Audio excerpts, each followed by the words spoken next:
Some very few days ago, in fact, some days ago, I put out a content on Quickee contracts, and I spoke about the challenges of the Quickee. And I also said in that content that much of the greatest mistakes that we can actually ever make, we make those mistakes in the Quickee, and amazingly, the feedback I got from all of that was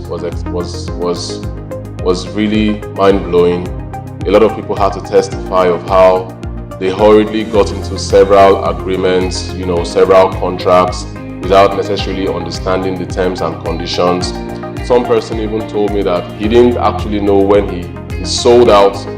He sold out on his contract. In fact, I spoke to a pharmaceutical company, somebody who runs a pharmacy operations, and basically all he had to say was he entered into a transaction with a pharmacist, and he told the person, okay, the person was going to hold the shares on his behalf, 70% of the shares of that company, and everything was oral. There was no documentation, and of course the person's name is on the documentation.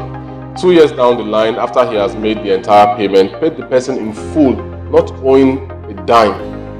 Then he says to the guy, please, I would like to take you off the documents and bring in somebody who is more like family to take over those shares so that he can reshuffle. Of course, he ought to have had the power to be able to reshuffle anybody as he chose. But when somebody is on a documentation that is already filed with a government agency, it's not your name, and you don't have an agreement stating that that person is actually owning those shares and carrying out the person's activities on your behalf. So that's where the challenge actually came from at the end of the day, and there was absolutely nothing that he could do because the person was asking for another 100% payout on their agreement. So I said, well, now is the next best time for you to put that into black and white. He had to pay twice, and I'm not talking about hundreds of thousands of naira. I'm actually talking of transaction that actually cost him almost 4 million naira in all.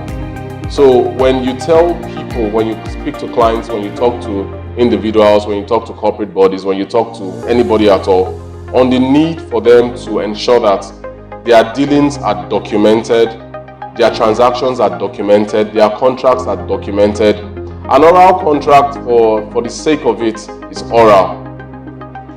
It can be denied. Somebody can say, oh, I didn't say this is not what I meant.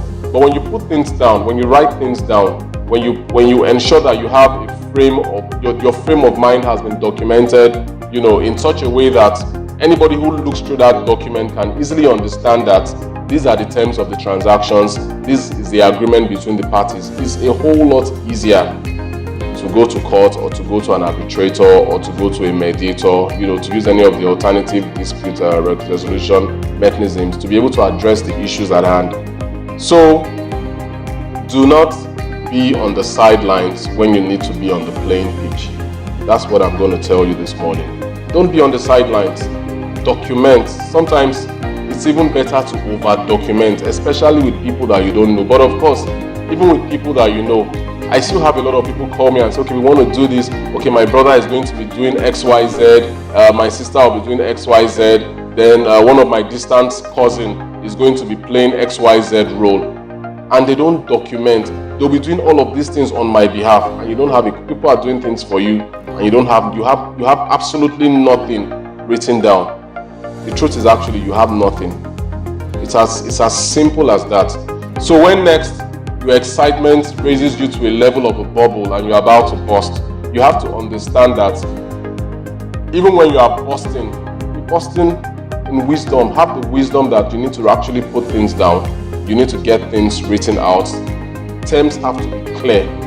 Terms have to be clear. Don't get into a transaction and say, okay, after the person does the job, we are going to talk about the price. Okay, he's my person. Somebody referred him to me. He's my cousin's brother.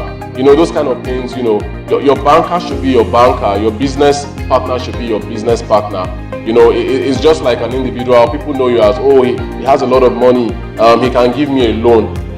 Don't be a bank to anybody. If people are looking for a loan, let them go to the bank. If you want to give out a grant, let it be clear that what you are doing is actually a grant. Don't give out loans on an oral arrangement. Put things down. It doesn't even cost anything. You have a pen, just write things out. In fact, I'm going to share a personal experience that I actually had. I consulted with someone. You'll be shocked that I could make, some kind of mistakes. I consulted with someone and I was like, okay, get this done for me at this price. And as I was about giving him cash, I said, okay, let's write this down. We just wrote something out, skeletally. It wasn't typed, it was handwritten. He signed and I signed. All of a sudden, that particular document, for God knows how, I misplaced the document. I didn't find the document, and this guy now came back after I told him that I couldn't find the document. Now say, we need money to do another thing. I was like, I've already paid you for this job. He said, no, how much did I pay? And I told him, I said, no, that is not what we agreed upon. That what we agreed upon was almost twice the amount, that we had already documented and written down. I felt terribly bad, but there was absolutely nothing I could do. I kept on providing the funds to this person, and as fate would have it, I found the document. I went back and I showed it to him. I said, this is a document. This is a document that we signed. You actually succeeded in defrauding me just for a little while. But right now I'm in the process of recouping my funds back from the individual. So these are the things that can happen to people when you do not document properly. Sometimes when you write some of these agreements in paper, just pick up your phone, take a snapshot of some of these agreements, save it in the cloud, in your Gmail, your Gmail drive and all that.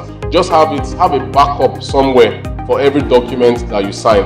And for those of you who are so excited about, you go online, you see a template, you download the whole template, and you forget to edit part of the clause that says this contract will be bound by the laws of India or the laws of Russia. Have you ever been to Russia before? So this is why you need professionals who have all that it takes to go through documents, to review contracts, to do all of these things on your behalf. And of course, even to negotiate terms on your behalf. Because not everybody is good at negotiation. There's a book written by a writer on negotiation that I love so much. His name is Chris Voss. He's a former FBI negotiator, all this kidnapping and all that, international kidnapping. He was the head in the FBI. And it's a wonderful book. The title of the book is Never Split the Difference. Some of us feel that when you're negotiating, you tell a client, okay, this thing is 200,000, or for example, 1 million naira. The person says no, 300,000. You say, okay, pay 800. The person says, so let me pay 350. Okay, pay 600. All of a sudden, from the value that you are adding, because you have a right to determine what your value is. You've already pegged your value at 1 million naira.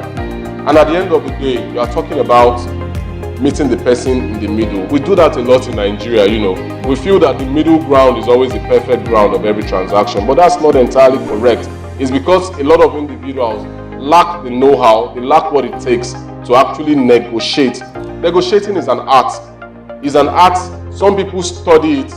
I don't think you are born with negotiation. All things that we actually do, thinking that we are negotiating, is not actually true. We might actually be negotiating because every conversation most of the time is actually, hemmed on a negotiation principle or the other. We negotiate all the time, but are you aware of some of the skills that you can actually use to get a better contract, to get a better offer, to get a better employment payout? All of these things are things that are wrapped up within what we do and what we can help you to actually achieve at a minimal premium. So the point basically I'm trying to make is get your agreements right, get your contracts right, get everything you do right. Make sure you don't have to now look back at the end of the day and you're like, oh, if I knew, I would have consulted.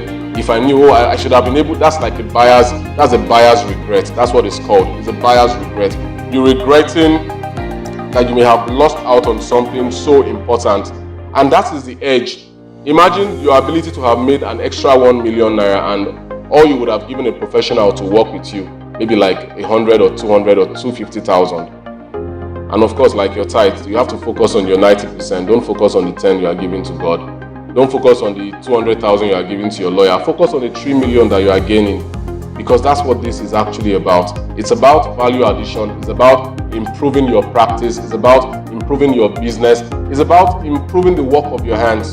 So when next you want to think of, oh, I can do it all by myself. I've had clients who have signed off their entire intellectual property on a transaction because they did not read the draft. They didn't read the draft. In fact, the guy actually went through the entire agreement. but there were some things that he could not interpret because it's not his job to interpret those things. So when you want to be your own lawyer, when you want to be your own accountant, when you want to be your own auditor, when you want to even be your own pastor or your own driver, sometimes you might get things off. You might actually get things off. You want to be your own security guard, and of course you are sleeping on duty because it's not your job to act as a security person. So these are the challenges that a lot of people actually face when they try to get things done by themselves. You must become a rejuvenated individual. You must become somebody with superior intelligence. You must become somebody with superior ideas. You must become somebody with superior instinct and insight. Don't forget those two words, superior instinct and insight. And that is why you cannot do everything all by yourself. You need people on your team that would plug in on certain spots that you have a weakness in. And trust me, we all have our weaknesses. So you are not alone in this. The point I'm just trying to make is, don't be your own pilot when you don't know how to fly a plane.